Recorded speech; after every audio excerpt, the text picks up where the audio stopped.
Forcément. Ok.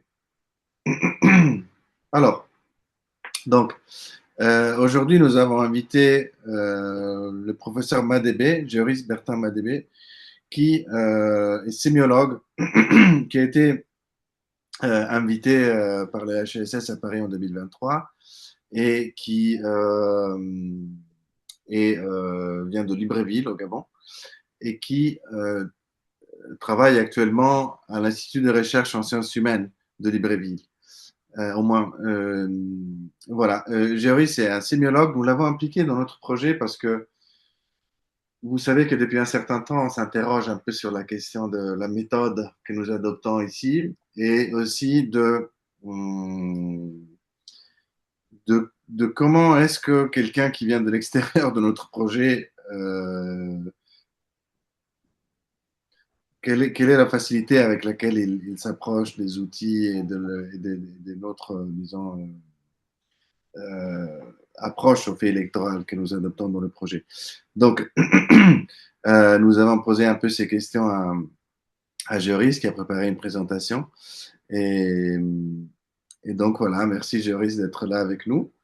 Je te laisse commencer. Rémi n'est pas encore arrivé, je pense, mais c'est pas grave. De toute manière, la séance est enregistrée. Et j'ai aussi vu que quelqu'un a effectivement accès aux sous-titres qui permettent aussi de traduire la langue de la séance. Donc, si quelqu'un en a besoin et n'arrive pas à le faire, écrivez sur le chat, je vais essayer de l'aider. Et voilà, à toi la parole, Jéris, merci. Bonjour Pietro, une fois de plus. Et je vais introduire dans l'introduction, bon, euh, première petite introduction, bien évidemment que je suis heureux d'être ici à l'EHSS, un espace qui m'est de plus en plus familier. Et par conséquent, je remercie tout le monde qui est associé à ce séminaire et en particulier Rémi qui effectivement euh, m'a demandé de rejoindre l'équipe pour, comme tu l'as dit, voir les problèmes tels que nous nous les posons en termes de méthodologie au niveau du projet de recherche. Ça, c'est la première chose. La deuxième chose, pour la toute petite introduction, je voudrais dire que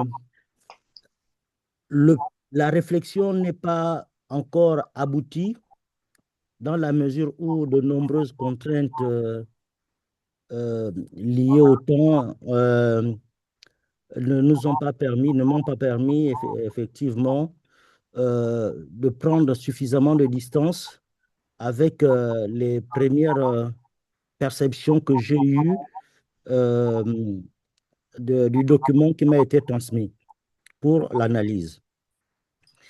Quoi qu'il en soit, euh, dans les échanges que j'ai eus avec Rémi depuis la Belgique, nous sommes tombés d'accord sur le fait que le titre proposé, Electa, problème de standardisation et de méthode, soit le titre qui corresponde à la réflexion que j'avais amenée dans le cadre du cahier des charges qui m'a été confié. Donc, effectivement, la réflexion va porter sur les questions de méthode. Et donc, en échangeant avec Rémi, le terme de standardisation nous est euh, revenu de temps en temps et je pense qu'il est capital et primordial de l'avoir, qu'il a été primordial de l'avoir récupéré, de l'avoir inséré dans le sous-titre du séminaire. Maintenant, je veux passer à la vraie introduction. Alors, donc, il y a parmi nous des personnes qui ne sont pas à proprement parler associées à Electa. C'est deux personnes avec qui je suis en commerce scientifique. Et donc, j'ai souhaité que ces personnes-là euh, est des rudiments pour comprendre la réflexion qui est menée. Et je suis sûr aussi que euh, ces rudiments vont permettre de comprendre la nature ou du moins la manière dont j'ai conçu la réflexion. Donc, c'est pour ça qu'en termes d'introduction, je commençais par présenter l'ECTA, qui est une équipe de recherche multidisciplinaire, multinationale, multilingue, formée par Rémi Bazenguissa dans le cadre de ses activités à l'IMAF et HSS. Alors, l'objectif du projet ELECTA, c'est effectivement de produire une théorie des élections démocratiques de portée universelle sur la base de recherches empiriques menées en Afrique. Donc, ce travail s'inscrit dans le cadre de recherche en sciences humaines et sociales avec la socio-anthropologie comme science de base en termes d'outils conceptuels et de méthodes. Euh, Comme travail déjà réalisé dans le cadre de l'ECTA, des enquêtes ont été déjà faites dans plusieurs pays d'Afrique de l'Ouest, d'Afrique centrale et d'Afrique australe. Euh, et ces travaux ont été modélisés par Pietro, notre serviteur, dans le cadre d'une plateforme Electa. Et cette plateforme-là documente toutes les données d'enquête qui sont disponibles. Et Pietro a présenté, je pense, la semaine dernière, la plateforme Electa. Donc, sur la base de données empiriques en ligne et sur euh, la description qui a été faite, euh, euh, ce que moi je vais faire aujourd'hui, comme le disait Rémi, c'est de critiquer le travail. Critiquer le travail et que je donne ma position de lecture de ce travail en tant que sémioticien. Voilà. Donc, il s'agit euh, de, de comprendre, puisque Rémi et moi nous parlons de ça, les difficultés de la théorisation qui sont liées à la description socio-anthropologique de la narrativité dans le cadre de la modélisation des données que nous avons déjà eues sur les enquêtes de terrain. Et comme le texte, le pré-document, ce que j'appelle le pré-document, le texte que Rémi m'a transmis, le précise, eh bien, nous devons comprendre ces élections comme un phénomène total, comme un phénomène social total. Bon, je vais aussi ajouter qu'en termes d'organisation de la structure Electa, Electa est composé de plusieurs superviseurs qui ont des équipes de terrain et d'une direction dans laquelle Pietro et Rémi et Pietro sont justement les animateurs. Donc, alors, comme prolégomène à l'analyse critique du document qui m'a été donné, j'avais déjà plus ou moins soulevé ce problème, cette question. Euh, Cette analyse se fait sur la base d'un cahier de charges. Le cahier de charges demande de critiquer le document, mais la critique ici est au sens épistémologique, hein, c'est-à-dire il s'agit de voir ce sur quoi, au plan de la méthode, le document de base fait encore problème. Ça, c'est la première chose. La deuxième chose, c'est de faire en sorte que ce document permette à tout le monde d'intervenir, pardon, mes analyses permettent à tout le monde d'intervenir dans le sens de l'amélioration de la théorie qui est proposée, hein, de la formalisation qui est proposée dans le pré-document.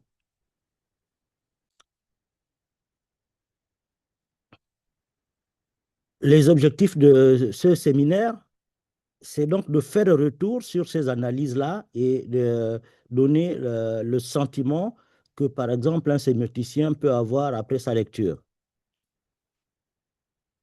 Donc, pour atteindre ces objectifs, il faut quand même une orientation pour que le, je veux dire, ce que je propose comme propos soit suivi de façon cohérente et logique. Donc, c'est en tant que sémioticien, bien entendu, que je vais analyser le document, même si en l'analysant en tant que sémioticien, je vais faire recours à beaucoup de notions d'anthropologie ou de sociologie, mais ça c'est normal, c'est parce que la nature du document de base est rationalisée dans ce champ-là, dans ce champ conceptuel et dans le champ théorique de la sociologie et de l'anthropologie. C'est tout à fait normal. Donc, euh, comme je disais, c'est la science de base et l'instrument critique, c'est la sémiotique. Mais nous allons voir que en réalité, tout cela constitue un champ conceptuel et un champ méthodologique qui est parfaitement cohérent et pour ces raisons-là, justement, va nous aider quelque part à comprendre ce qui se passe dans le pré-document que j'ai reçu comme analyse. Alors, comment s'y prendre? Eh bien, il faut lire, il faut critiquer le document au sens, comme je venais de dire, au sens scientifique, au sens épistémologique, pour voir les failles et pour faire en sorte que ces failles puissent nous aider à produire une intelligence qui nous aide à améliorer le document. Voilà. Bien évidemment, comme je ne suis pas sociologue ou anthropologue, eh bien, cette intelligence que je vais introduire, c'est du point de vue sémiotique. Maintenant, on verra plus tard comment traduire cela dans la discipline qui est la discipline phare, c'est-à-dire l'anthropologie, les disciplines qui sont phares, c'est-à-dire l'anthropologie et la sociologie. Donc, c'est pour ça que nous avons choisi trois concepts le concept de problème, le concept de standardisation et le concept de méthode. Le concept de problème, il est à entendre au sens linguistique, c'est-à-dire que faire une lance de Saussure, constatant que la linguistique ne fonctionne pas bien à l'époque où il entreprend d'écrire le cours de linguistique générale, il identifie on va dire ça comme ça, quelques aspérités dans les procédures linguistiques qui avaient été mises en place avant lui.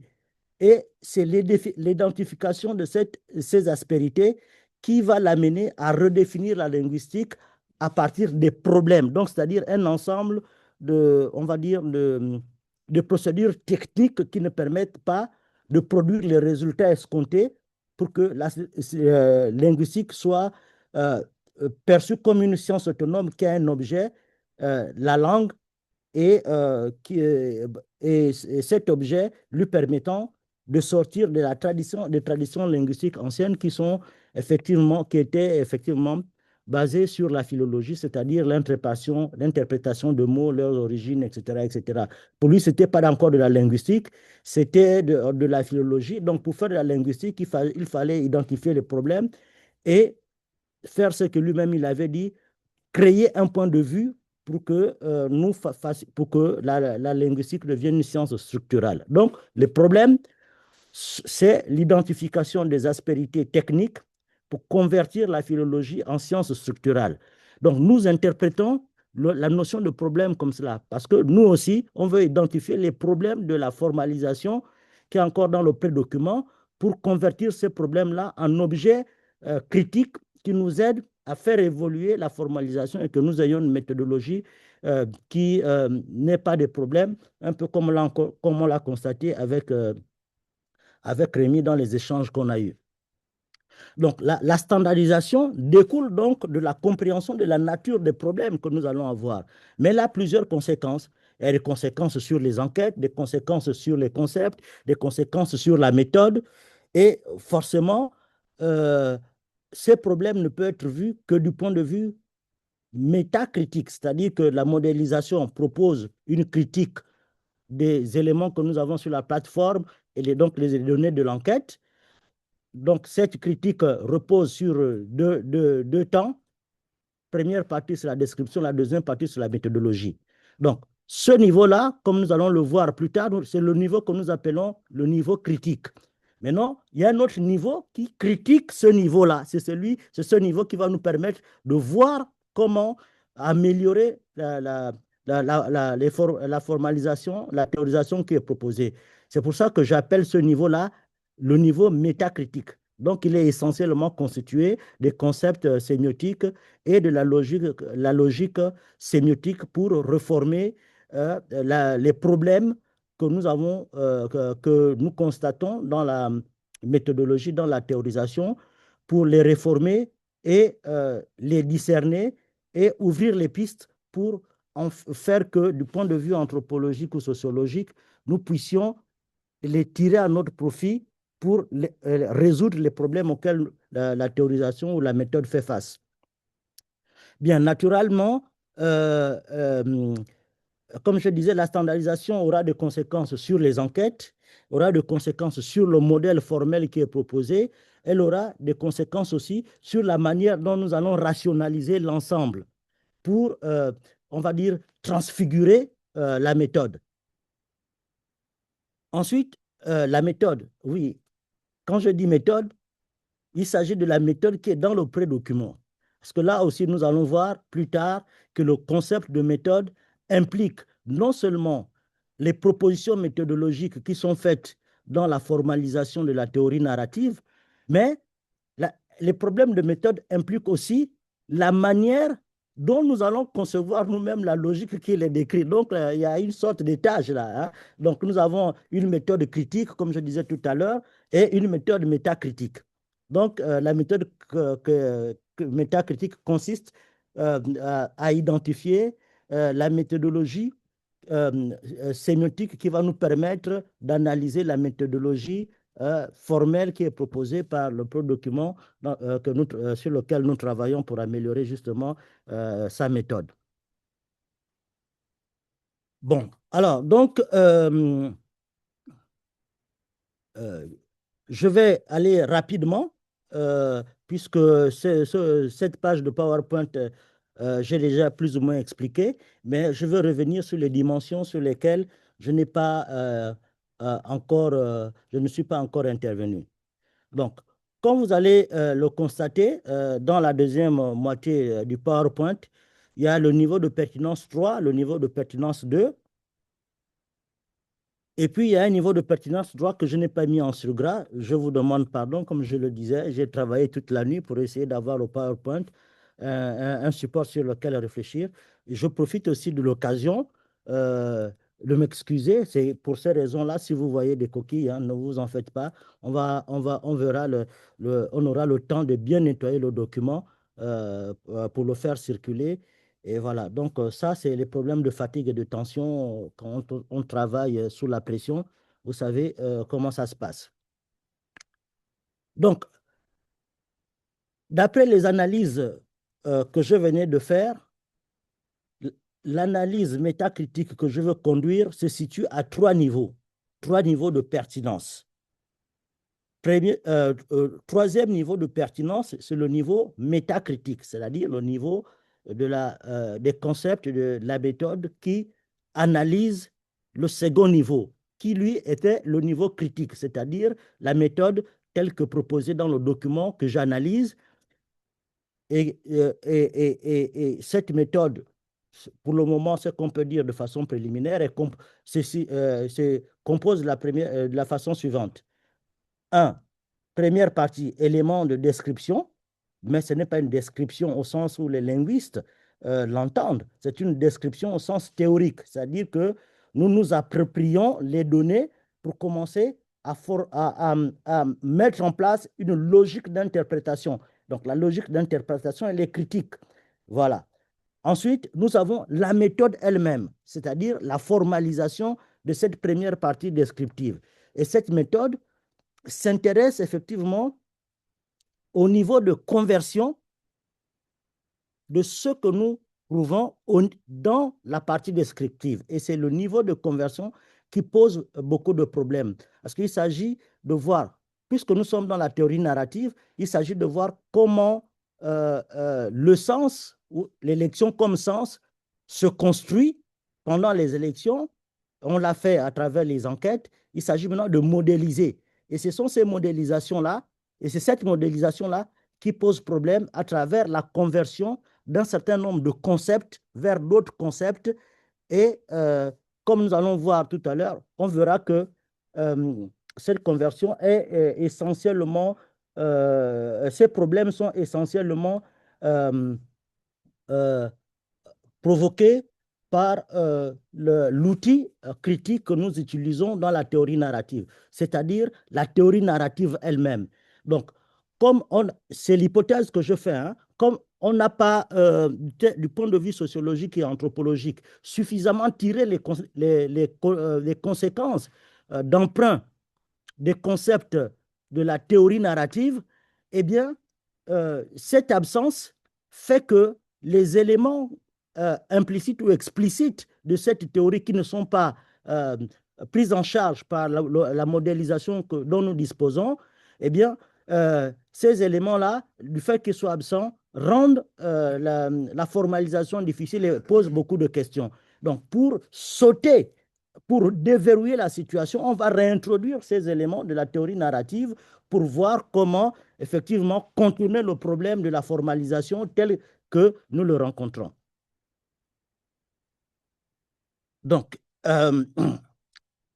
ce problème-là se pose au niveau de pertinence 2, c'est-à-dire au niveau de la critique ou de la description des données qui se trouvent sur notre plateforme Electa. Et, et qui donne justement la formalisation que je suis amené à évaluer. Bon, disons ça comme ça, même si le terme n'est pas juste. À lire, à critiquer. Voici le. Voilà. Et puis, il y a un dernier niveau de pertinence, c'est le niveau de pertinence 1, qui concerne effectivement les élections elles-mêmes. Mais les élections ici, il faut entendre le concept au sens empirique du terme. Parce que dans la théorie formelle dont nous disposons, élection veut dire quelque chose de précis et je ne veux pas anticiper cela. Donc, à ce niveau-là, élection veut dire le fait que des gens organisent en amont, en aval, un processus de vote qui se termine par l'élection d'un président. Donc, ce niveau de pertinence 1 euh, est soumise à, on va dire, à des logiques narratives qui sont intéressantes et qui nous permettent justement de théoriser euh, la, la, la, la, les élections sous le mode d'une narratologie, on va dire, entre guillemets, socio-anthropologique. C'est-à-dire qui adopte une narratologie, qui adopte le point de vue critique de la sociologie et de l'anthropologie, tel que se fait chez nous dans le cadre du projet Electa. Donc voilà, c'est comment vous voulez, comment dire ça? Voilà ce qui fait par logique de paliers successifs, oui, c'est ça, logique de paliers successifs, si on reprend les choses à la base, selon la démarche qui a déjà été entreprise, nous avons le niveau de pertinence 1 qui est empirique, le niveau de pertinence 2 qui est critique et le niveau de pertinence 3 qui est métacritique. Voilà. Donc j'espère que je me fais comprendre comme ça. Pietro, c'est bon? Jusque-là, c'est bon? C'est bon ici dans la Oui, salle? oui, oui, c'est bon, c'est bon, c'est bon, c'est bon. Merci, Jerry. Si, si, si. OK. Ce sont des concepts avec lesquels moi j'ai une familiarité limitée, hein, je dois te dire. OK. Mais j'aurais des questions à te poser tout à l'heure. Oui, oui, voilà. Mais Non, mais c'est pour ça que je m'efforce de prendre le temps de les expliquer parce que c'est déterminant pour comprendre ce qui va venir après. ouais. Voilà. Donc, je continue. Voilà la première visualisation qui essaie de synthétiser tout ce que je viens de dire. Si vous voyez bien le cercle qui est à l'intérieur, c'est le niveau de pertinence 1, l'objet, les élections et le vote selon les expériences africaines. C'est le niveau de la réalité empirique, c'est-à-dire la réalité que nous allons enquêter. Le niveau de pertinence 2, c'est le niveau de la modélisation théorique. Et cette modélisation, comme on le dit tout à l'heure, elle est narrative, c'est la théorie narrative. Il n'y a pas? Oh, comment il faut faire? Hein? Bon.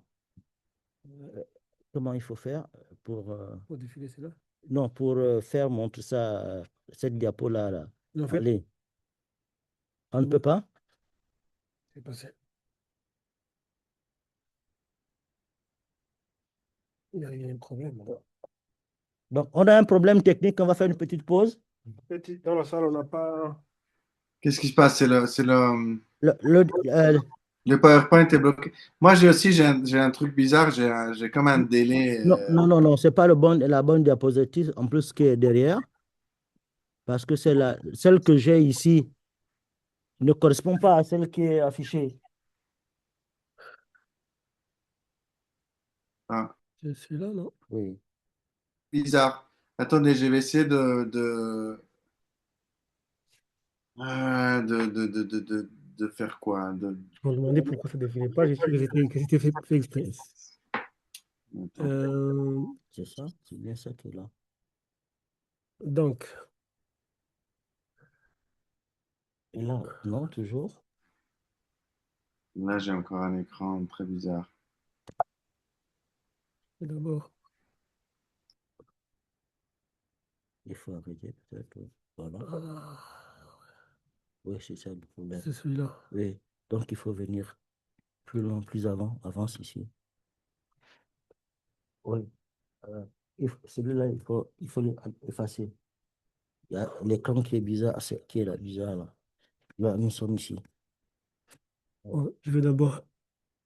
Éteindre celui qui est allumé. En fait, comment est-ce il s'est superposé sur l'autre? C'est ça.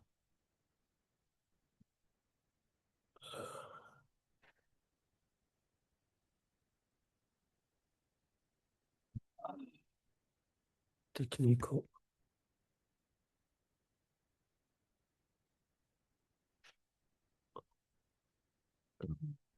Mieux. On peut tout arrêter Oui, et puis oui, tout reprendre. voilà. Là, là, on va repartager à nouveau. Non, c'est celui-là. C'est celui-là Non, avec. c'est celui-là, c'est ici. Oui, c'est ça, vas-y. Oui, c'est ça. Donc, on revient. Oui, C'est là. voilà. Voilà, Voilà. c'est bon. C'est réglé C'est réglé. de notre côté. Voilà, voilà, laisse en haut comme ça. Voilà, c'est réglé. Merci d'avoir. Voilà. Donc, pour faire le point et pour visualiser tout ce qui est totalement abstrait, j'ai proposé cette visualisation. Donc, niveau de pertinence 1, c'est le niveau le niveau de l'objet, les élections et le vote selon les expériences africaines. Donc, c'est la réalité empirique observée dont nous disposons déjà sur la plateforme Electa. Le niveau 2, c'est celui de la modélisation, que j'appelle, je dis, existe dans le document dont nous disposons, le pré-document. Pourquoi je dis pré-document? Parce que simplement, c'est un document de travail de base que nous allons améliorer pour améliorer la théorie qu'elle propose. Et ensuite, le niveau de pertinence 3, c'est le niveau de critique de la modélisation, c'est-à-dire le niveau où je me situe pour analyser justement le niveau 2. Parce que ce qui intéresse ici, c'est le niveau 2, ce n'est pas le niveau 1. C'est le niveau 2, ce qui intéresse le niveau 2, c'est le niveau 1. Donc, ici, on se passe le niveau 1 pour interagir avec le niveau 2. C'est clair? Voilà. Oui, c'est clair. Merci. Voilà. Voilà. Donc, maintenant, euh, on présente maintenant la théorie narrative des élections. Vous voyez que j'ai supprimé en Afrique. Pour quelle raison? Parce que la théorie narrative des élections que nous voulons construire a une portée universelle.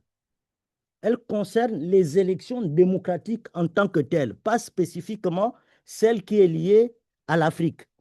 Mais c'est les données de terrain qui vont nous permettre de construire ce modèle universel pour comprendre les élections démocratiques.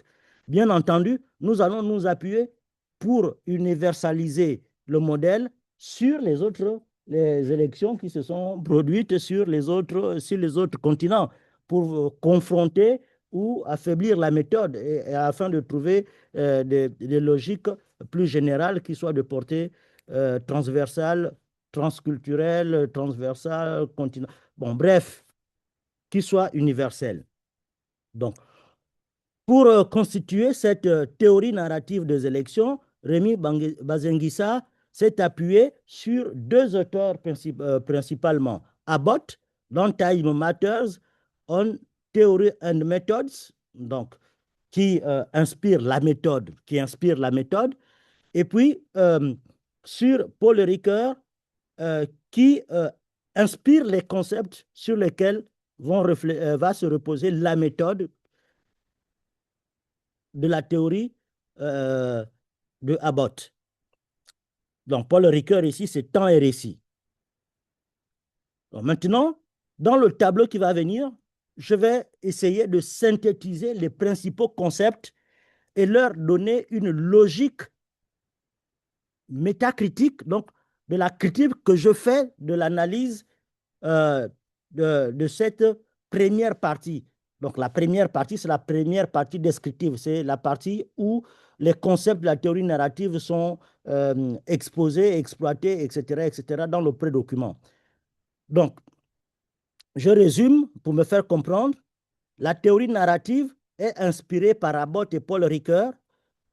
Du point de vue de Abbott, c'est la méthode. Du point de vue de Ricoeur, c'est la narration qui intéresse. Donc, c'est pour ça que la méthode est une méthode narrative. Voilà. Donc, pour comprendre les critiques que je vais faire, j'ai déjà suffisamment insisté là-dessus, hein, sur le fait que c'est une dimension d'analyse métacritique. Je ne vais plus revenir là-dessus. Mais ce que je voudrais quand même ajouter, c'est que telle qu'elle apparaît, notre formalisation, elle ne tient pas compte d'un concept central en sémiotique qui rend raison de la méthode narrative, de la narrativité, de la narration. Parce que la narration, il ne faut pas oublier, c'est un modèle génératif. C'est-à-dire que, par exemple, si on prend un récit, nous avons un chapitre 1 qui est une totalité, nous avons un chapitre 2 qui est une totalité, nous avons un chapitre 3, ainsi de suite, qui est une totalité. Donc, chaque chapitre produit une unité de sens avec ses mots, ses discours, etc., etc. Mais une fois qu'on lit le chapitre 2, qu'on le termine, cette unité de sens du chapitre 1 ne devient plus autonome. Elle est transformée dans le chapitre 2. Et ainsi de suite, et ainsi de suite. Ça, c'est la dimension syntaxique. C'est-à-dire qu'on ne peut pas comprendre le sens sans la syntaxe qui l'organise, le sens narratif. Donc, c'est pour ça qu'il faut prendre la dimension syntaxique, la remettre à l'intérieur de la théorie narrative. Et si on fait ça, nous allons voir qu'à long terme, on pourra contourner les difficultés méthodologiques que nous avons au niveau 2. Bon, comment comprendre la notion de syntaxe? Comment utiliser la notion de syntaxe par rapport au modèle narratif de base que je venais de mettre en place à travers les chapitres comme éléments syntaxiques de l'unité narrative? Donc, il faut tenir compte, de l'aspect du discours, parce que le discours lui-même, comme le disait Saussure, ou comme le disent tous les linguistes, ou comme le disent tous les sémioticiens, est constitué de sa propre syntaxe. Papa est malade. Ça a une signification parce qu'il y a une syntaxe. Papa, verbe, sujet, attribut. Donc, cet élément syntaxique est composé des unités discursives. Donc, dans notre théorie de modélisation, ces unités discursives ne sont plus empiriques, comme dans le récit, mais ces unités discursives sont conceptuelles. C'est pour ça qu'elles donnent à la première partie de notre pré-document une valeur critique. Bien. Ensuite, nous avons la dimension syntaxique dans l'ordre, dans l'aspect narratif. C'est-à-dire que, comme je le disais tout à l'heure, un sens ne peut se concevoir que parce que il y a un début, un développement et une fin. Et c'est la confrontation narrative de ce début, de ce développement et d'une fin qui fait le récit. Hein? C'est Grémas qui le dit. Il appelle ça le schéma narratif. Donc, pardon, le schéma narratif est soumis aussi à une syntaxe. Et c'est cette syntaxe, je peux anticiper depuis ici, ce qui va arriver, qui définit le statut d'état des actants. Donc, au début, l'actant n'a pas, est privé de l'objet de quête. Au milieu, il se débat pour avoir l'objet de quête. Et à la fin, soit il réussit, il a l'objet de quête, soit il ne réussit pas, il n'a pas l'objet de quête. Donc, dans le cas où il réussit, il change de statut d'état, il passe d'actant à sujet, puisqu'on lui reconnaît l'autorité, la force, la capacité d'avoir transformé le récit, le sens du récit. Au cas où il ne réussit pas, il reste actant, parce qu'il n'a pas pu transformer le sens du récit. C'est-à-dire que si on lui dit, prends le ballon, tire le but, tire au goal pour marquer le but, eh bien, il a un devoir de tirer au goal pour marquer le but. Si il tire, il rate, on dit que c'est un mauvais tireur de penalty. Et si c'est Luis Enrique le coach, il va dire, toi, tu ne tires plus le penalty. Ça veut dire qu'il lui a dénié le statut de sujet. Donc, c'est un mauvais tireur de penalty. Donc, maintenant, s'il marque le penalty tous les jours, bon, et qui s'appelle Enrique, c'est toi qui vas marquer, tirer les penalty tous les matchs chaque fois que tu vas jouer, etc. etc. Donc, il y a un statut de subjectivité de l'actant qui est construite à travers la transformation de son statut d'état.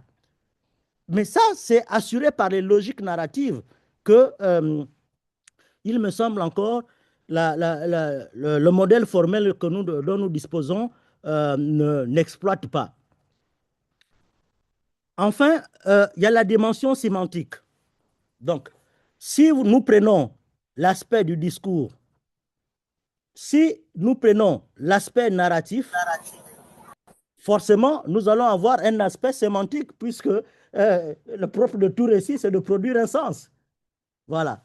Or, cet aspect, cette dimension sémantique n'apparaît pas toujours, n'apparaît pas, bien qu'elle existe, comme je vais le montrer dans la théorie formelle, bien qu'elle existe, mais elle n'est pas encore prise en charge. Et c'est là, à mon sens, un des problèmes de notre modélisation, de notre théorisation. Donc, je résume. La dimension syntaxique assure donc, comme la dimension syntaxique assure au récit sa cohérence discursive et narrative et par conséquent sémantique, cette même dimension syntaxique devrait assurer pour notre modèle formel une cohérence conceptuelle, une cohérence méthodologique en termes de théorie narrative et une dimension sémantique qui rend la dimension narrative propre à la théorie cohérente. Donc, c'est l'intuition que j'ai eue pour résoudre le problème auquel nous avons affaire. C'est l'intuition. Donc, je dis intuition parce que je suis en travail et je suis moi-même conscient que je ne suis pas allé au bout du travail que j'ai à proposer. Donc, c'est un travail encore à parfaire parce qu'il y avait beaucoup de choses. Mais je me suis dit, il faut que je fasse la synthèse pour que l'idée principale puisse sortir et qu'on puisse échanger sur les idées principales. Et c'est pour ça que certains aspects, je vais passer sur certains aspects sans trop insister, comme j'insiste là, par exemple, sur les questions de la théorie narrative. Donc, voici donc la modélisation. Oh, comment on fait pour monter ça en haut?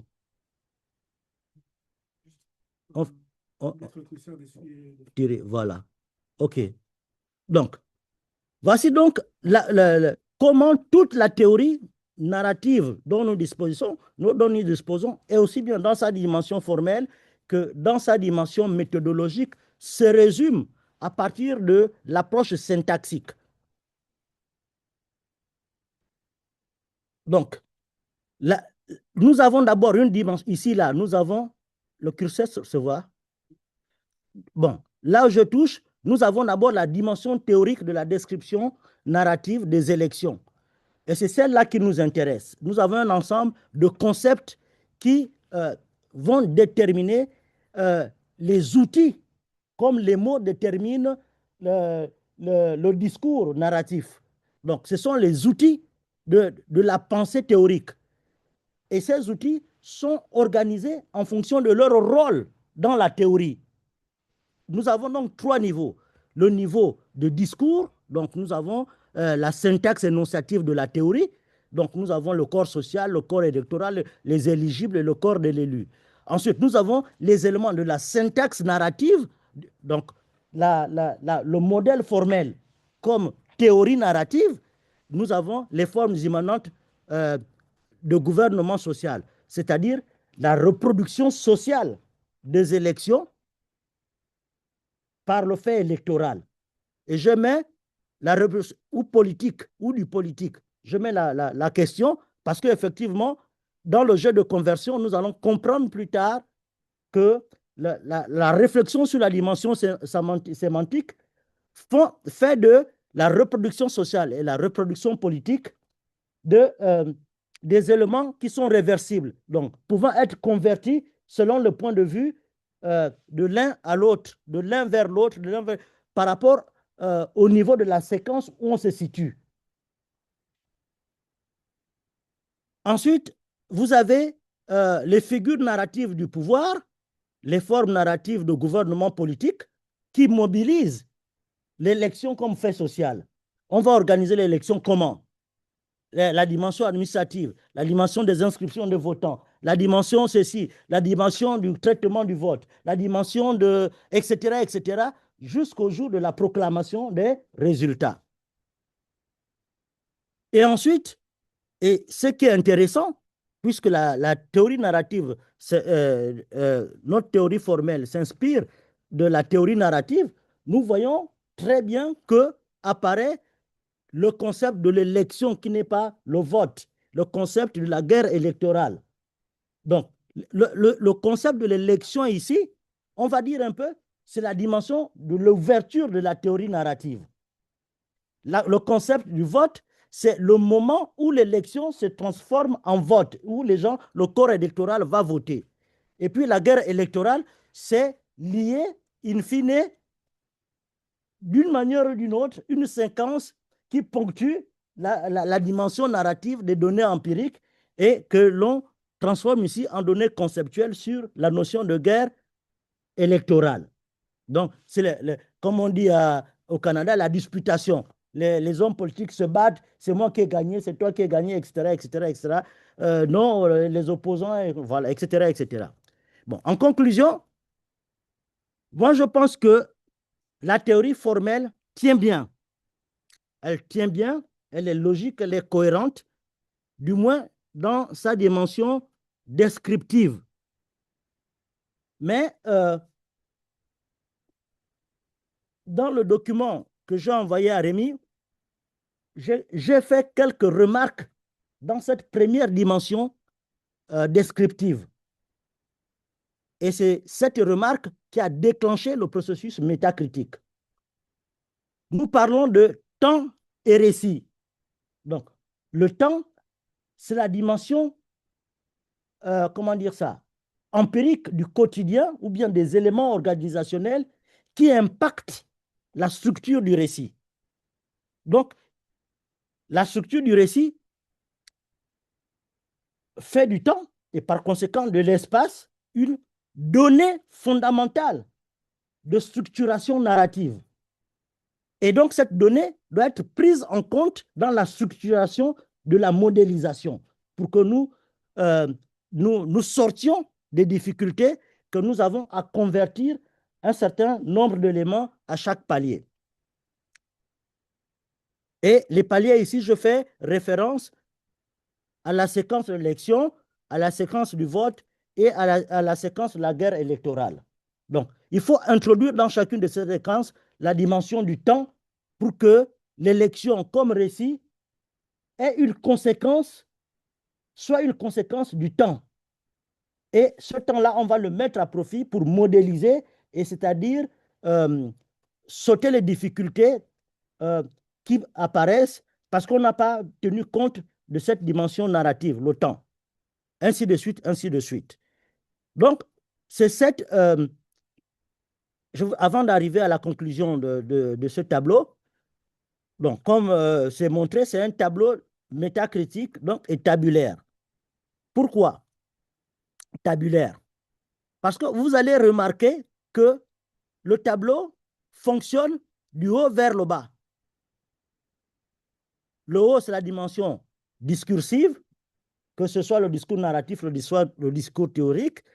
Le milieu, qui a des conséquences sur les éléments de syntaxe narrative, qui est les éléments de structure, de structuration du récit, le rôle de personnage, comment les personnages interagissent, comment ils font pour avoir l'objet de quête, etc., etc.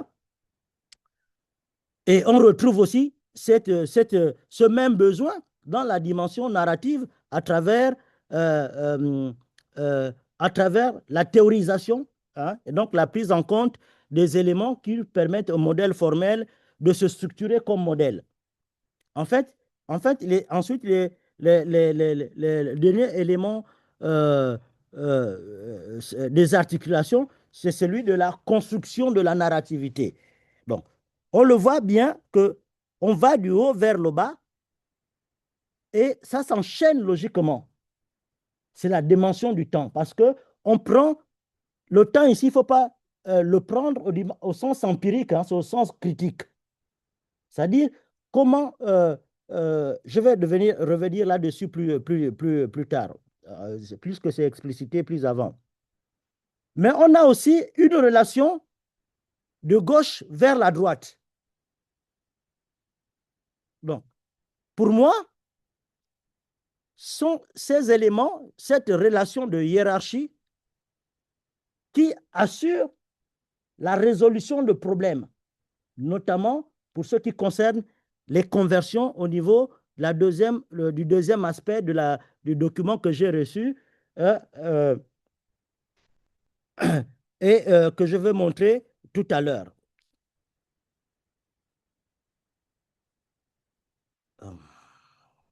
Ça ne bouge plus. Ça ne bouge plus.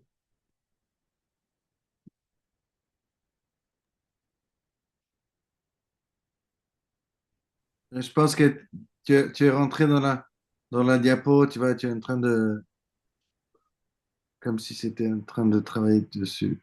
Voilà. Donc, nous arrivons à l'analyse métacritique pour voir comment le temps peut nous aider à sortir des difficultés formelles. Bien entendu, comme je le disais tout à l'heure, nous en avions déjà discuté avec Rémi.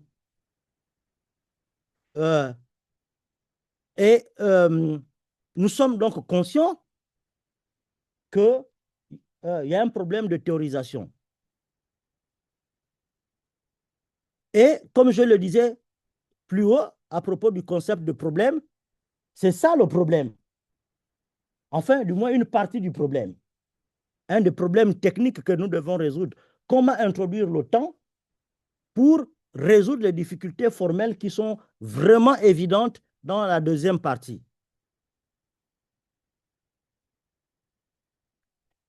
Donc, c'est à ce niveau que la contribution de la sémiotique peut nous aider à comprendre le problème pour améliorer le modèle que nous proposons. Et la théorie sémiotique ici va nous aider à concevoir une théorie du temps et de son rôle dans la description méthodologique qui nous a été proposée, en tenant compte de la pertinence du temps dans les séquences narratives, puisque dans le modèle qui existe, le temps n'y est pas. Il faut le réintroduire. réintroduire au niveau de l'élection, réintroduire au niveau du vote, réintroduire au niveau de la guerre électorale pour voir, comme j'ai montré dans le tableau tabulaire, comment garantir les conversions du sens dans la séquence 1, ces figures du sens dans la séquence 2 et les figures du sens converties dans la séquence 2 dans la séquence 3. Donc, pour moi, c'est la même réalité qui continue, mais en se chargeant chaque fois d'une nouvelle signification du fait qu'on passe d'une séquence à l'autre. Et pour que cette cohérence-là soit pertinente en termes du modèle théorique, il faut introduire le temps. Et c'est cette quête-là que nous allons mener pour voir comment le temps va agir et nous aider à surmonter les problèmes. Donc, le temps ici n'est pas à entendre au sens empirique, c'est au sens abstrait, c'est-à-dire, par exemple, je vais prendre les concepts que lui-même Rémi a utilisés. Dans la partie descriptive, le concept de totalité sociale est écrit au singulier dans toute la description, parce que ça correspond à, on va dire, à une perception de l'élection à un moment donné. Mais après, le concept bascule à totalité avec S. Bon, comment passe-t-on de la totalité au singulier à la totalité au pluriel? Je rappelle que la totalité sociale dans la première partie de la description consiste à saisir le vote comme un phénomène social total. Et dans la deuxième partie, c'est là où le mot totalité prend un S sans qu'on ne comprenne pourquoi cette totalité devient au pluriel. C'est là qu'il faut introduire la notion de temps pour que la totalité sociale perçue dans la première partie de la séquence devienne la même totalité appropriée de façon différente en termes de sens ou de concept dans la deuxième séquence. Et vous allez voir dans la dernière séquence, le mot totalité au pluriel disparaît et on revient à la totalité au singulier. Ça veut dire qu'on a changé une dimension sémantique qu'on n'a pas pu résoudre.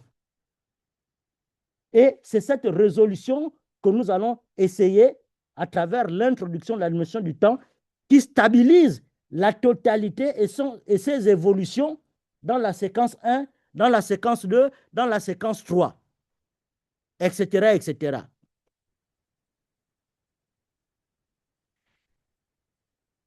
Par exemple, au niveau méthodologique, on voit comment le temps transforme les intrigues en force convertie.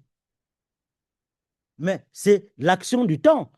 C'est-à-dire qu'une intrigue ne peut pas devenir une force convertie s'il n'y a pas comme un récit, même si c'est un récit conceptuel.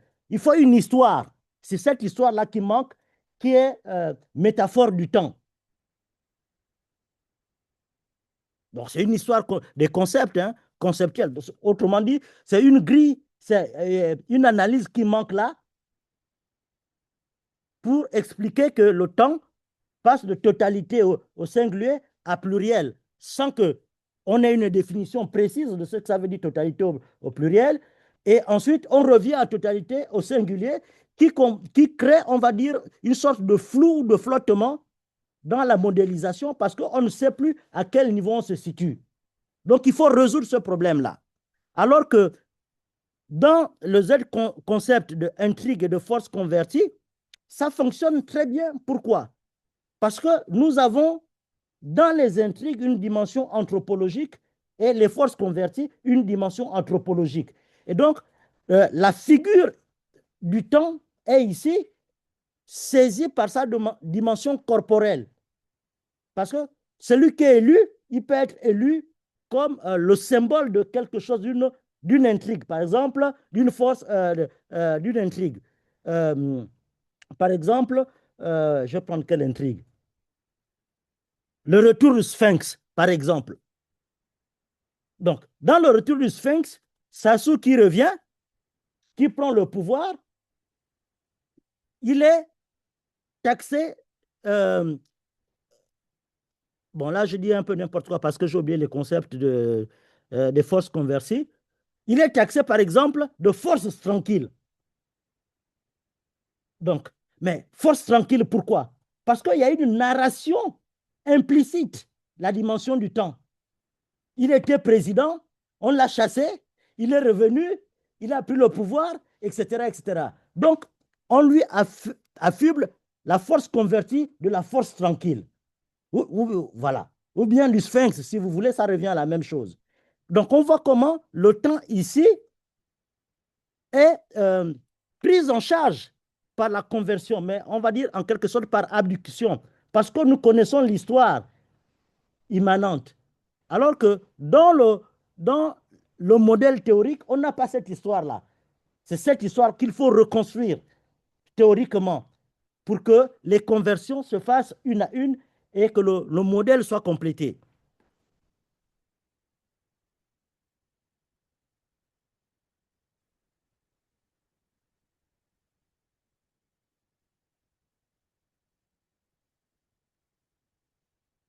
Bon. Donc, je ne reviens plus sur les 2 points que je viens de développer. Je passe au 3e point. Donc, comment tenir compte de cette dimension du temps dans le modèle formel? Je pense qu'il faut objectiver le temps par des états, comme on venait de le dire, narratifs des figures du temps. Dans le cas de Sassou, on a eu quoi? La conférence nationale, son éviction, non, son maintien, la guerre, etc., etc., etc. Et il est parti du Congo et il est revenu. Donc, par exemple, dans ces étapes-là, les enquêtes nous donnent des données quantitatives. Et ces données quantitatives ont une dimension abstraite. La dimension abstraite, c'est la dimension qui nous permet de dénommer les données quantitatives. Par exemple, la conférence nationale, le regroupement de personnes, des individus, des opposants, etc., etc. Donc, le mot conférence nationale devient ce qui abstrait les données quantitatives, c'est-à-dire la conférence nationale comme réalité, phénomène social. Donc, nous nommons cela conférence nationale et nous savons à quoi ça renvoie d'un point de vue quantitatif. Et donc, la dénomination conférence nationale devient une saisie qualitative des données quantitatives de la conférence nationale comme réalité, phénomène social. Ainsi de suite, ainsi de suite, ainsi de suite. Donc, à partir de ce moment, on voit que dans la chaîne de l'analyse, il y a des éléments qui sont absents, que nous devons quantifier et auxquels nous devons donner une appellation théorique. Là, on dit conférence nationale parce que c'est la dimension narrative, mais dans la dimension du modèle formel, on doit pouvoir trouver des concepts en anthropologie, peut-être emprunter ceux de la sémiotique et les convertir en anthropologie pour que cet espace qui manque soit comblé et que la dimension du temps intervienne pour nous assurer, la conversion des données quantitatives dans chaque séquence en nouvelles unités signifiantes dans les séquences prochaines. Et c'est comme ça que nous allons assurer la cohérence, un peu comme on a vu dans le tableau, entre les niveaux supérieurs et les niveaux inférieurs de l'analyse. Ça nous permet de stabiliser le modèle et de comprendre les enchaînements et les logiques qui se produisent dans ces enchaînements au niveau théorique.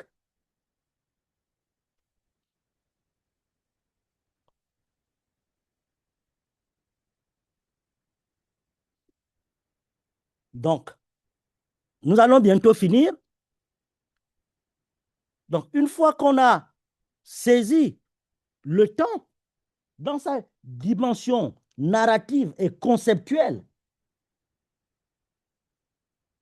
comme outil de résolution de problèmes formels auxquels nous nous confrontons, eh bien, on peut parler de la standardisation de la méthode, de la standardisation et de la méthode. Bon. C'est quoi la standardisation? Eh bien, au niveau théorique, c'est de trouver dans chaque séquence, par exemple, dans l'élection, les éléments quantitatifs et les éléments quantitatifs absents et leur donner une valeur conceptuelle et saisir leur concept, etc., etc., etc., etc., de sorte que ceux qui apparaissent incohérents entre un niveau de la méthodologie et un autre niveau de la méthodologie deviennent complétés par les éléments que nous avons ajoutés, en essayant de comprendre les logiques, parce qu'on ne va pas ajouter ça n'importe comment. On va ajouter cela en fonction des objectifs que nous nous fixons, c'est-à-dire objectif de produire la théorie narrative comme sens en termes de logique formelle. Parce qu'il ne faut pas aussi oublier que c'est une syntaxe et que cette syntaxe a son histoire narrative. Et c'est cette histoire narrative qui introduit le temps. Et c'est ce temps qui assure au modèle la cohérence globale sur la chaîne de sa propre syncatialisation conceptuelle. Donc, dans le cas dans lequel nous sommes, notre syncatialisation conceptuelle, comme je l'ai dit dès le début, c'est la description, et puis la description du modèle formel. Donc, il faut que nous introduisions dans ces deux étapes cette notion du temps pour faire fonctionner les concepts ensemble et éliminer les aspérités qui font qu'on a des difficultés de comprendre cet étage par rapport à tel étage. Mais cet étage peut être interne à une séquence et comme ça apparaît dans la méthodologie, ça peut être aussi interne entre les séquences. Donc, il faut assurer la fluidité à chaque niveau de la syntaxe. Donc, au niveau des concepts, au niveau des trames narratives et au niveau du sens.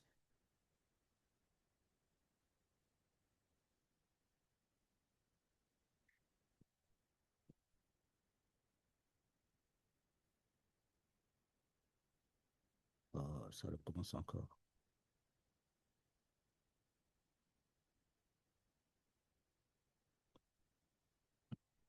Donc, si nous voyons les choses comme ça, nous avons résolu, c'est ce que je viens de dire tout à l'heure, le problème des rapports entre les concepts. Par exemple, je prends le concept de totalité et de sa mobilité, son changement discursif, sans qu'on ne comprenne pourquoi. Donc, au niveau de concept, cette dimension du temps va nous permettre de voir, voilà, donc on aurait par exemple la totalité niveau 1, voici la signification, totalité niveau 2, voilà, donc on pourra dire dans la méthodologie, donc la totalité au sens du premier niveau, voilà ce que ça veut dire, voilà, et ainsi de suite, continuer à discuter à partir de la perception que nous aurons eue de la totalité. Donc, c'est ça ce que j'appelle la conversion. Donc, nous devons, pour cela, au niveau théorique, nous approprier de la structure narrative qui repose sur la conversion des quantités, des données quantitatives. Le personnage qui va voir, par exemple, dans les contes, le roi qui veut marier sa fille a besoin d'un homme vaillant. Donc, il rassemble tous les archers. Voilà, c'est ça que j'appelle les données quantitatives. Bon. Mais simplement, au niveau de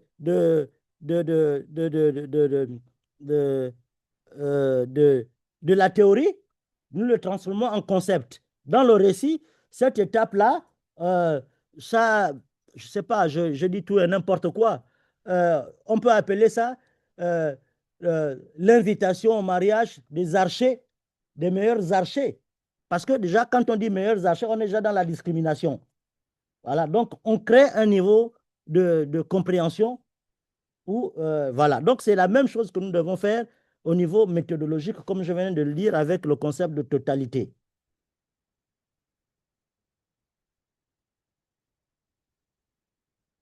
Bien. Ici, si nous avons bien compris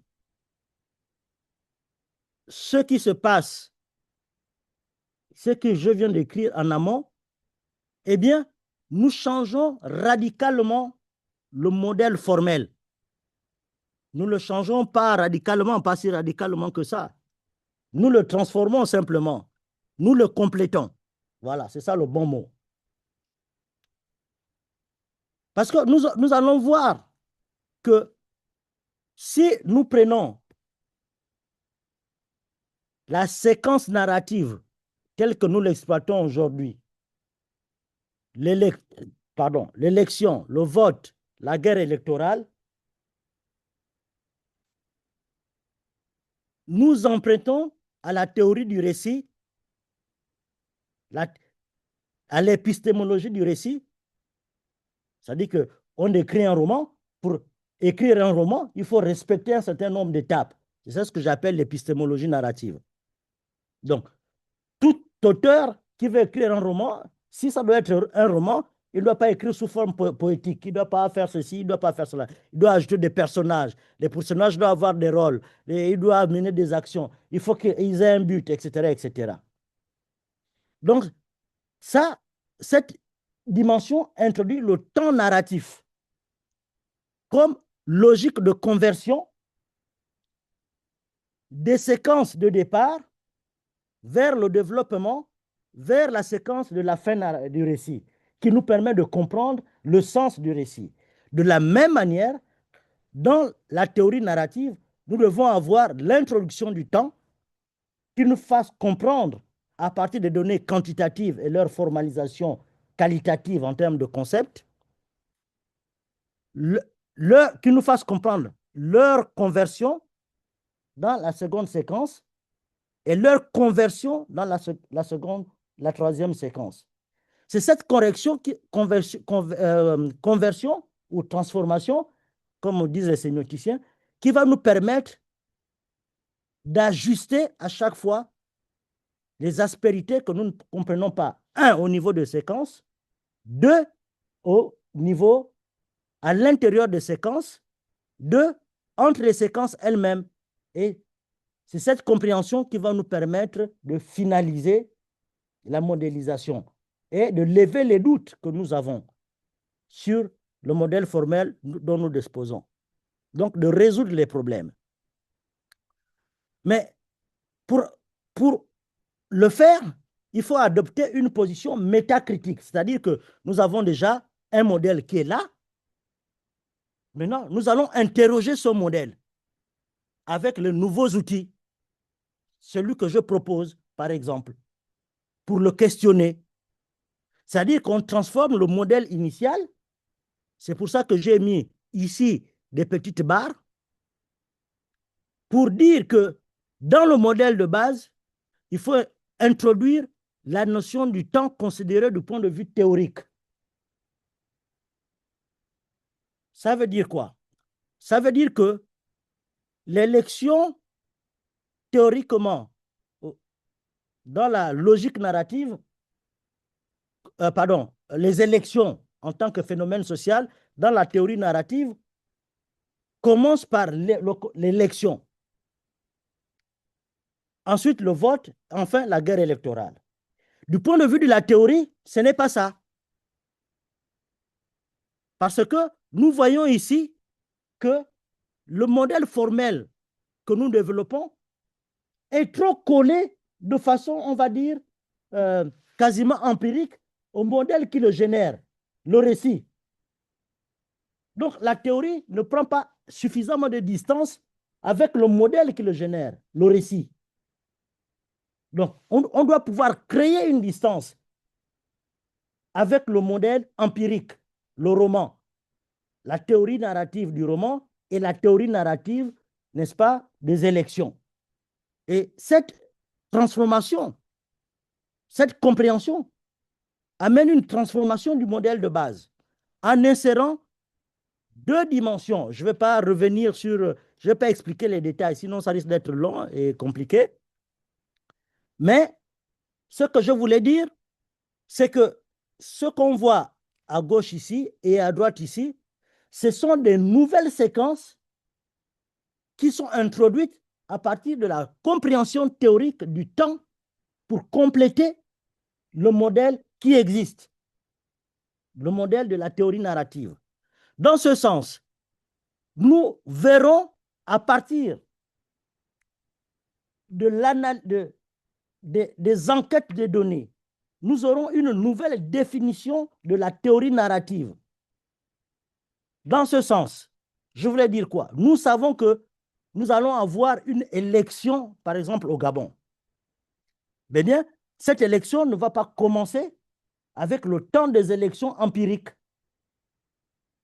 ou bien dans le temps de l'élection comme concept de théorie narrative. Puisque, d'un point de vue empirique, cette élection émet déjà des signes qui sont des données qualitatives qui eux-mêmes renvoient à des données quantitatives que nous pouvons quantifier. Par exemple, au Gabon, on sentait que quelque chose va se passer. Mais comment on sentait ça? On sentait ça de façon empirique. Parce qu'il y avait beaucoup de choses qui s'accumulaient.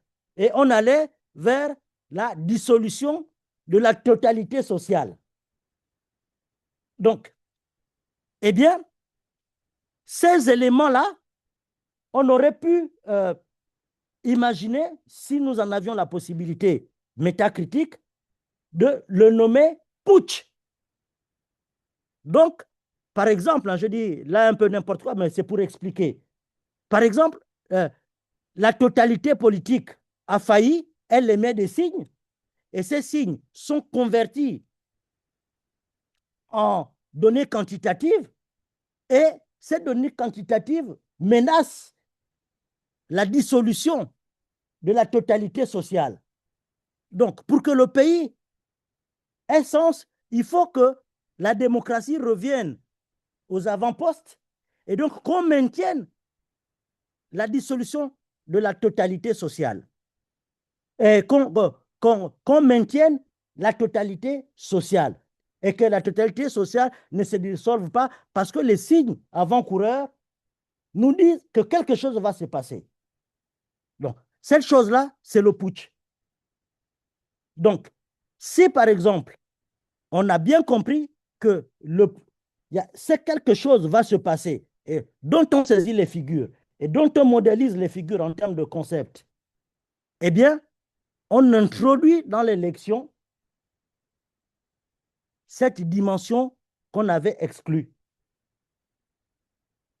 Et elle devient une des modalités du temps qui nous permet de théoriser l'élection, de comprendre le vote et de voir comment le vote va se terminer en guerre totale, en guerre électorale. Dans le cas du Gabon, puisque le putsch a existé comme donnée qualitative d'une réalité sociale que l'on dénombrait par un certain nombre de phénomènes sociaux, on va dire même sociopolitiques, eh bien, si on avait anticipé cela, on devait comprendre que l'élection, dans sa structure narrative, avait déjà rendu possible cette figure comme figure temporelle dans ses structures. Au Gabon, c'est quoi? C'est le changement du modèle de vote, le changement de la loi électorale, le changement de ceci et de cela. C'est ça qui a fait que dans la phase préélectorale, donc avant-coureur, l'élection prenne une nouvelle considération narrative qui a fait que le putsch ne devient plus une réalité virtuelle, mais une réalité potentielle. Et le vote, une fois qu'on a voté, on a vu que les éléments de l'élection qui ont été insérés, le changement du code, le changement de mode électif, le changement des règles comment on a dit ça, du choix du président, quand bien même certains étaient malades, etc., etc. Ça s'est converti dans le vote par un dispositif électoral contraignant, qui est la suite narrative de ce qui s'est passé en signe avant-coureur. Donc, c'est pour ça que quand le vote a lieu, la séquence qui vient ici confirme le putsch au Gabon comme fait de l'élection et du vote. Donc, ce que nous ne voyons pas ici comme putsch, nous le voyons clairement ici désormais comme putsch. Et ce putsch, dans le cas du Gabon, maintient la totalité sociale et la totalité politique. C'est pour ça que le président Oligui est perçu comme libérateur. Donc, c'est à peu près cette réflexion-là que je voulais mener, que je voulais introduire. C'est-à-dire que nous devons compléter la théorie narrative qui est trop proche du modèle narratif, prendre des distances avec le modèle narratif, anticiper l'élection, le vote et la guerre par des données quantitatives qui rendent possible, qui permettent de comprendre ce qui se passe, et cette compréhension qui élimine les aspérités dans la description et dans la formalisation. Parce que nous passons d'ici à ici par une conversion, de là à là par une conversion, de là à là par une conversion qui est supportée par le modèle théorique lui-même. Mais que le modèle théorique ne met pas, ne met pas à profit parce qu'elle a exclu la dimension du temps.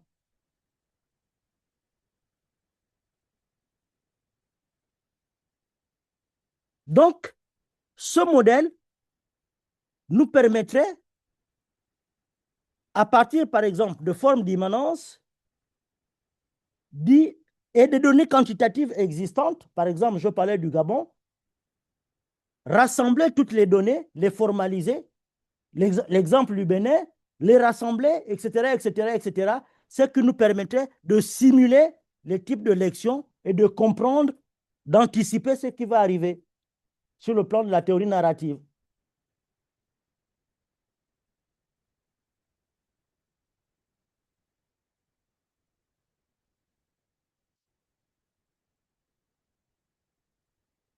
Donc, tout ça, je l'ai déjà expliqué, hein? Je l'ai expliqué. Donc, je passe à la prochaine diapo. Tout ça, c'est expliqué. Maintenant, une fois que nous arrivons là, eh bien, ce schéma nous enjoint à penser au problème de méthode. Comment s'y prendre? Ben, c'est ce que j'ai développé à la fin.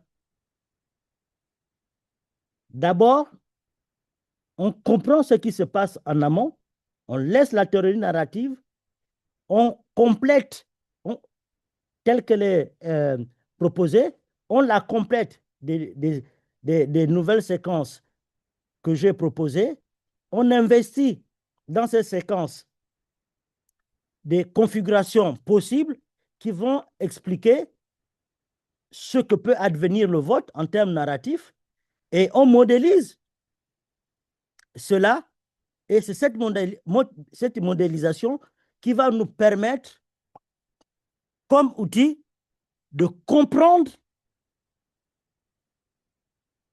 in fine, pourquoi on a des problèmes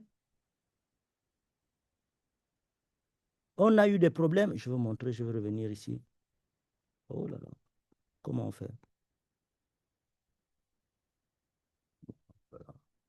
Voilà. Pourquoi on a eu des problèmes dans cette séquence-là?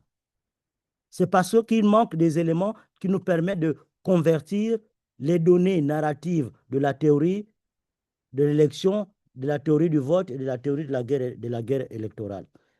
Voilà. Donc, cette dimension théorique est un nouveau palier. C'est le palier qui nous sert d'instrument pour analyser le palier qui est inférieur et l'améliorer.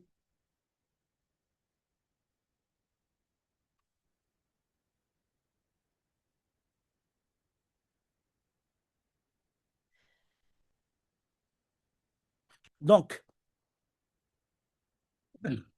je vais essayer de conclure.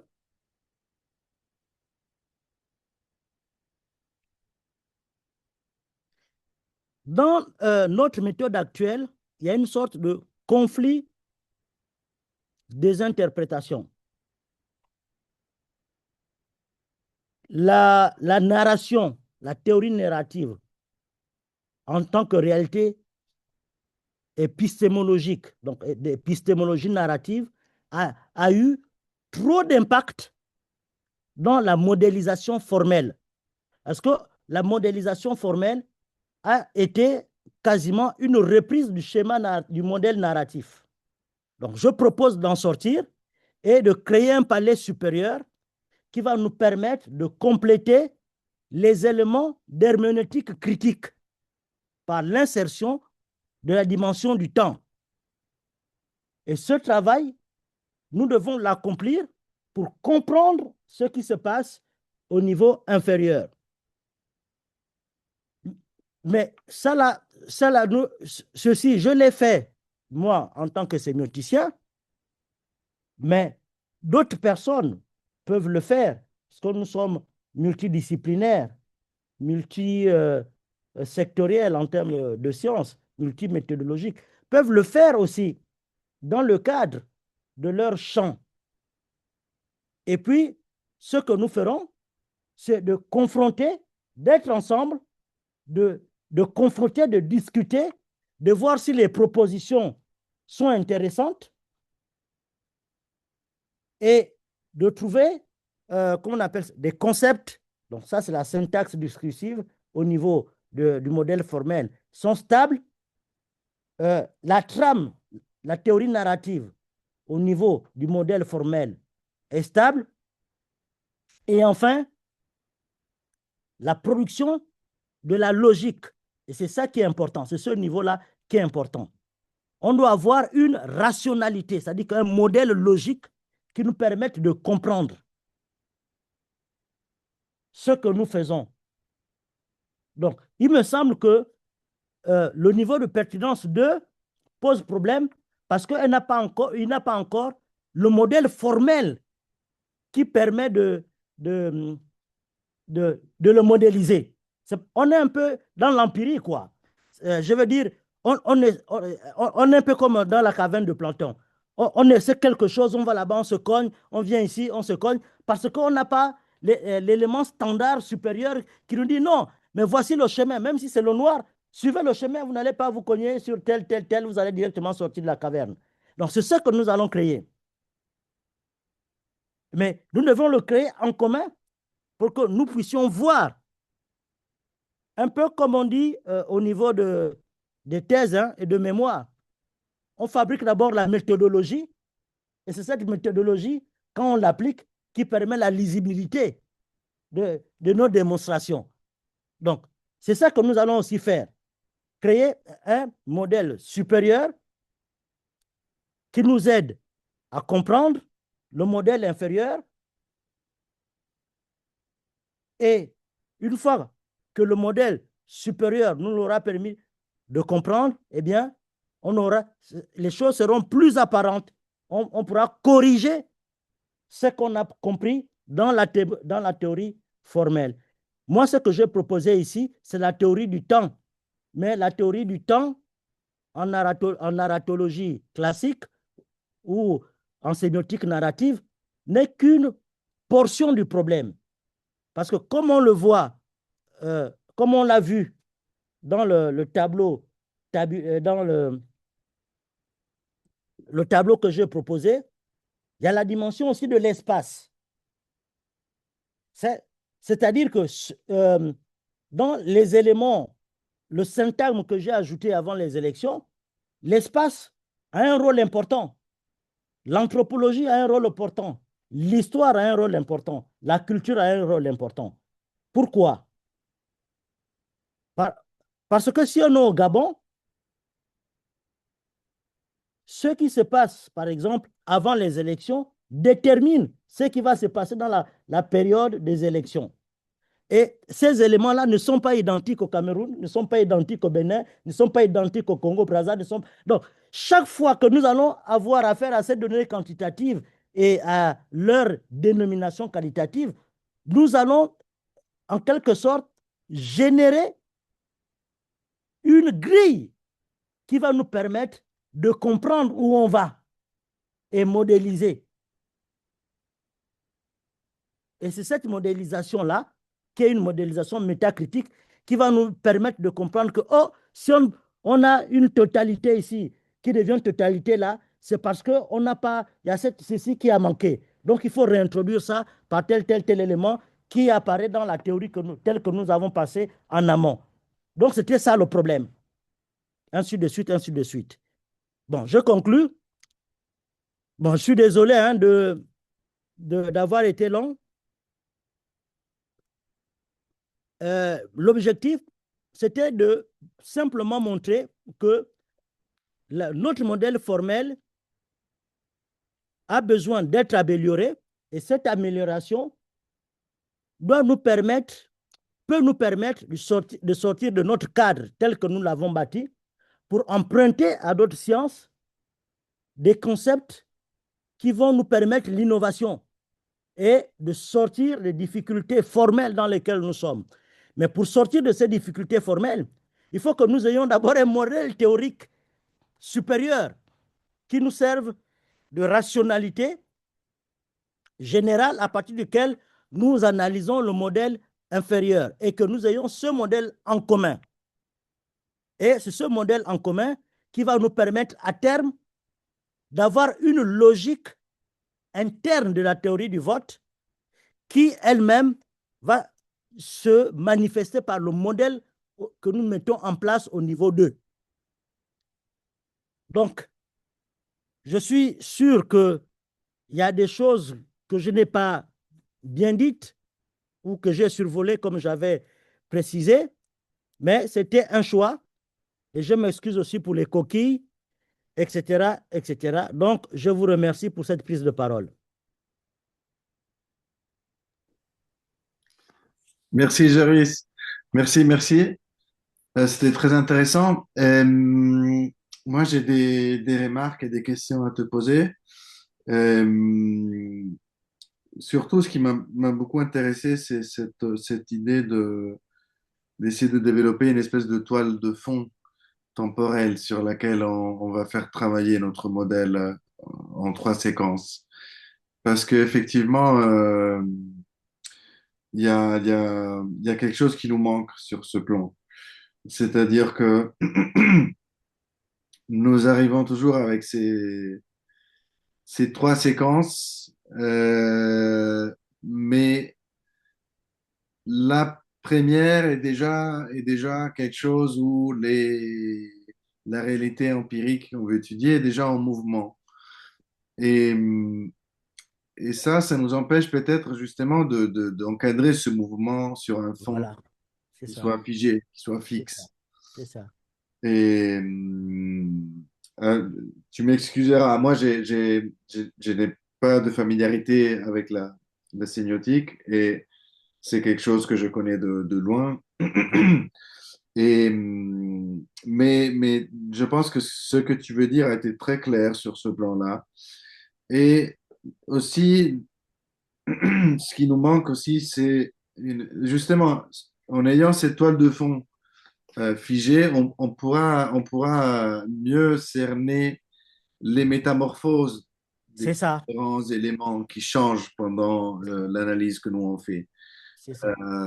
comment les formes sont converties, par exemple. Ça Voilà. fait longtemps que Rémi nous dit, ça serait intéressant, enfin, l'une des choses sur lesquelles on voudrait que les chercheurs se focalisent est comment le travail de conversion de forme change C'est ça. d'un moment à l'autre, d'une séquence à l'autre. C'est-à-dire que pendant qu'on se prépare au vote, qu'on a la campagne électorale, etc., les candidats travaillent d'une certaine manière pour cette Mm, conversion. Il y a des aspects qui leur intéressent et d'autres mm, qui leur intéressent beaucoup moins.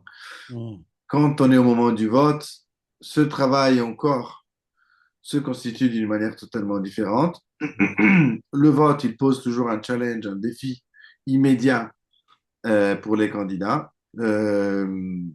Bon, toi, tu as beaucoup parlé de l'exemple du Gabon, qui est un exemple relativement, disons, bouleversant, entre guillemets, dans la panoramique de ce que nous, on a l'habitude de voir, mais qui est quand même très parlant.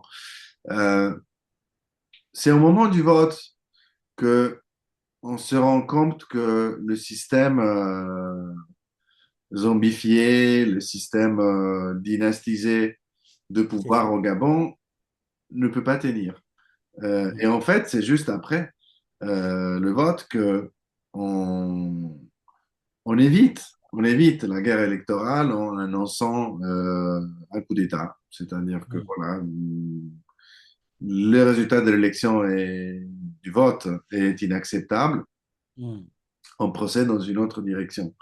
Donc, dans le développement de ces différentes séquences, parce que ça reste quand même des séquences par rapport à un autre modèle, on mm, voit bien que à un moment où ces résultats du vote n'est pas tenable, n'est pas annonçable, n'est pas, c'est quelque chose qui ne va pas permettre de maintenir la totalité sociale dans son intégralité. C'est quelque c'est chose qui est susceptible de porter le pays cette totalité sociale à la dissolution, donc le pays au dysfonctionnement total.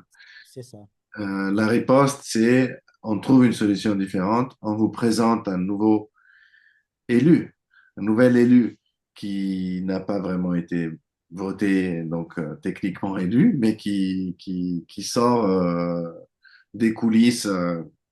S'il est sorti des coulisses du pouvoir, on le sait bien, hein, c'est pas quelqu'un Mm, qui est arrivé de l'extérieur, comme ça a été le cas pour d'autres coups mm, d'État que nous avons eu l'occasion de témoigner, pas tellement dans les pays dans lesquels nous avons travaillé, mais ben, je pense au Mali, je pense au Burkina.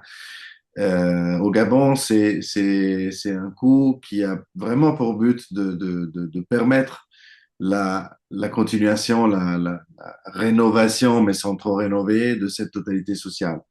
c'est ça. D'un point de vue de la méthode et des concepts, ce qui nous manque effectivement, c'est cette toile de fond temporelle C'est ça. sur laquelle on peut à nouveau considérer toute cette procédure électorale, donc toutes ces trois séquences comme quelque chose de isolé par rapport à une réalité qu'on trouve avant que la procédure électorale débute, donc avant la première séquence, et que puis on veut essayer de reconstruire, de retrouver, de Voilà. maintenir après la fin de la guerre électorale. Et donc voilà, je te remercie. Je vais m'arrêter là parce qu'on a encore seulement 10 minutes. Je voulais laisser un moment pour les questions, s'il y en a, questions ou remarques. Euh, je ne sais pas si dans la salle ou parmi ceux qui sont connectés avec nous, il y a des questions ou des remarques. Je voulais m'excuser aussi parce que je comptais beaucoup plus sur ce système de sous-titrage de Zoom qui semble ne pas bien comprendre ce qu'elle est en train de dire. Donc, j'ai une transcription là qui se fait, mais qui est très, très mauvaise. Et je comptais sur le fait que ça allait pouvoir permettre aussi aux chercheurs et aux collègues qui sont connectés, qui ne parlent pas français, de comprendre en direct ce qu'on est en train de dire. Ça me semble pas possible.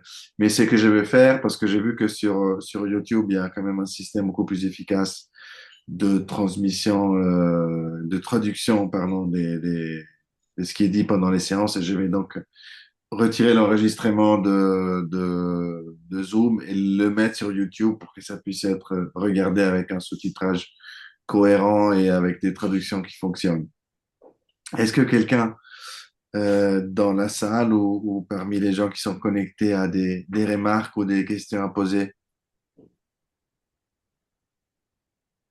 Oui, Pietro, moi j'ai une question.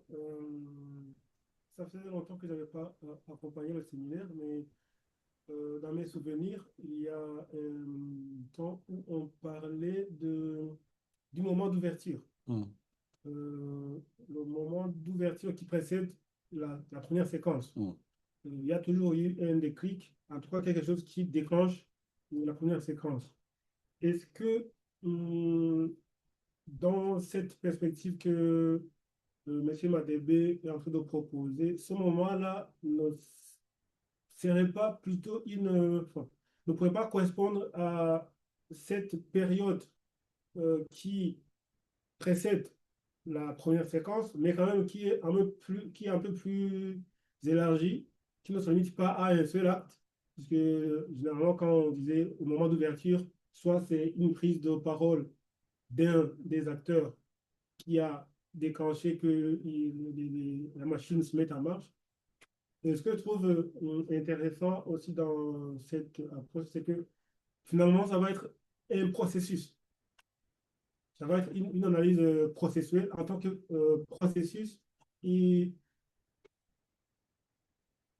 aussi, ça permettra enfin, en insérant la notion de temps dans ce modèle-là, ça permettra de voir euh, après, je vais peut-être me contredire, la notion d'agent, Oui, d'acteur, oui. de sujet. Mhm. Je trouve que c'est intéressant parce que les agents, les acteurs en anthropologie, en sociologie, j'ai l'impression que ce n'est pas la même chose qu'en sémiotique, mais aussi, est-ce que l'analyse structurale du conte, par exemple, tel que proposé par Propre, euh, ne pourrait pas aussi apporter une contribution dans la mesure où, par exemple, lorsque une force est en train de se convertir, C'est ça. est-ce que, par exemple, dans le cas du Gabon, Mhm. pour le président sortant, il avait une force qui l'avait converti, qui s'était convertie pour que le jour du vote, ce soit lui le gagnant. Mais qu'est-ce qui fait que une force en cours de conversion perde sa teneur pour que finalement elle soit dépassée par une autre force? La question est importante parce que elle permet de résoudre la compréhension générale de la narrativité. Tout à l'heure, je disais qu'on a trop collé au récit, au modèle narratif. Donc, il faut que nous ayons une compréhension non pas empirique du récit, donc les fameuses trois séquences, le début, le développement et la fin, qui se transforment chez nous en élection, en vote et en guerre. Voilà. Donc, vraiment, on a trop collé, vraiment empiriquement, à la matérialité empirique du récit. Or, nous sommes dans la théorie. Donc, nous devons avoir une compréhension théorique, c'est-à-dire éclairée par les expériences de nos enquêtes. Si on décide, par exemple, qu'on fait les enquêtes avec cette théorie, ben on va aller commencer à enquêter. Quand on dit, ah, les élections au Gabon commencent telles, c'est là où on va partir. Mais il y a une partie des élections qui nous a échappé, qui ne nous permet pas de comprendre ou d'anticiper ce qui va se faire passer. Parce que la théorie narrative, c'est un modèle formel. Comme disait Rémi lui-même, elle doit pouvoir donc inclure les possibles narratifs à partir des formes immanentes de pouvoir du gouvernement social, convertis en forme de gouvernement politique, hein, à travers le jeu des acteurs que sont les électeurs, enfin l'électorat, dans toutes ses composantes, c'est-à-dire les électeurs, les éligibles et l'élu. Donc, si on récupère donc cette partie, on a une meilleure vision qu'une vision empirique. Et cette vision est théorique parce qu'elle nous permet de comprendre ce que ça veut dire les modèles narratifs. Et ces modèles narratifs peuvent nous dire, ah, en fonction de telle configuration du Bénin, puisque le Gabon reproduit le même modèle, il y a de fortes chances. C'est ça l'objet de la théorie. Hein? C'est ça l'objet de la théorie. Donc, par exemple, on a vu qu'au Gabon, avec les élections passées, on n'a pas eu de guerre électorale. Pourquoi? Parce que même si le modèle est pertinent, il faut considérer la guerre électorale comme une non-possibilité. D'accord? Parce que dans le fond, qu'est-ce que cherche notre théorie? Et c'est la partie que je n'ai pas vraiment développée, Pietro. La partie sémantique que je n'ai pas désignée à proprement parler dans la théorie, hein, même si j'ai mis quelques mots, c'est quoi? C'est l'élection démocratique comme, et c'est ça la logique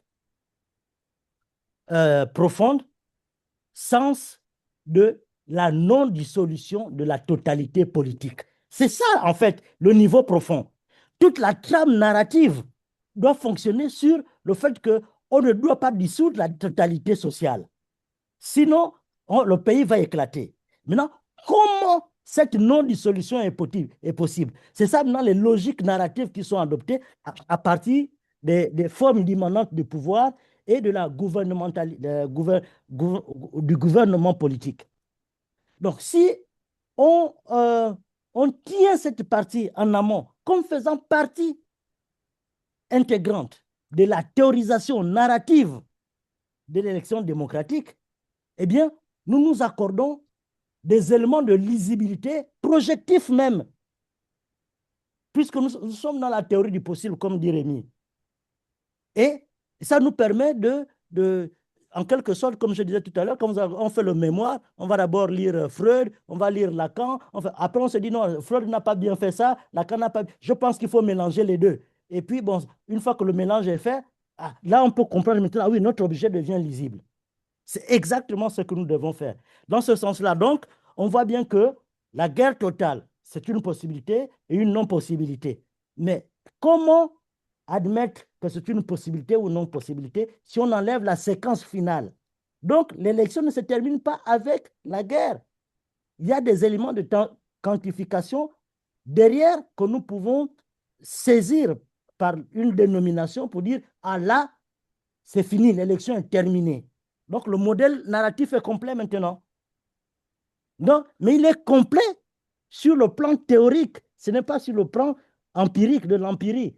Parce que sur le plan de l'empirie, comme au Gabon, il n'y a pas eu de guerre, c'est fini. Au Cameroun, il y a eu un semblant récemment, il y a un semblant de contestation, c'est fini. Mais est-ce que l'élection est vraiment terminée? On ne sait pas, puisque le monsieur est parti. Il y a des choses quantitatives qui nous échappent. Le monsieur, c'est pas Tinubu, Chioma est parti en exil. Mais ce qui se passe qui nous échappe, que nous ne voyons pas, si nous faisons des enquêtes, on va découvrir peut-être qu'ils sont en négociation, peut-être que c'est... Et puis, on pourra dénommer ça d'une certaine manière. Hein?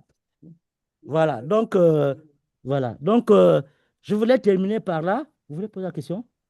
Voilà, donc Pietro, je voulais terminer par là pour revenir sur des aspects que je n'avais pas développés et qui me paraissaient importants.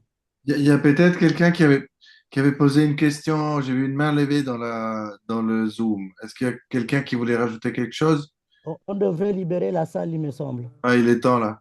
Bah, Oui. ok, je vais vous laisser. Merci, merci beaucoup, Joris, encore une fois. Ça, Le- c'est très intéressant, très nourrissant. Il y a beaucoup de travail encore à faire. Sur la question qu'Ariel soulevait de l'ouverture, oui, ça fait longtemps qu'on tâtonne un peu sur ce concept d'ouverture. Il Voilà. était pris dans un sens très large au départ, donc avec Oui. tous les antécédents, etc., historiques. Donc, effectivement, c'est cette phase d'ouverture qu'il faudrait peut-être partager dans une première ouverture lointaine dans le temps et plutôt dans une ouverture qui rentre vraiment dans la séquence électorale, dans les séquences électorales. Mais on en reparlera lors des prochaines séances. Donc, merci à tout le monde. For those who speak English, I was saying I was a bit disappointed with the translation. I will put the video of the session on YouTube with a coherent translation, so you will be able to Bon, understand. merci d'avoir été là. Ouais. Oui, on finit. Ouais. Merci à tout le monde. Je vous Merci. laisse quitter la séance. Moi, je vais me familiariser un peu avec ce logiciel, stopper l'enregistrement, etc. Donc, à Ouais. bientôt. Voilà, À bientôt, Pietro, à bientôt. Merci, professeur. Merci. Ciao, ciao.